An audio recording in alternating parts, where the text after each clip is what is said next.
ba yung impeachable offense sa presidente? It can be an impeachable offense if that is allowed persona by the President. The President should bring in the Congress and so that we could put in, or for that matter, the President should negotiate an agreement. Ilang beses ang papasok, and I'll tell you this, hindi naman papayag yung China eh.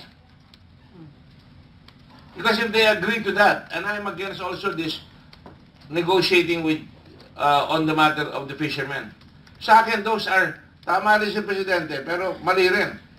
These are private rights. Ang sumagasa, it appears, is a Chinese trawler. Now, we don't know whether they're militia. Kung militia, that goes into the area of government intervention.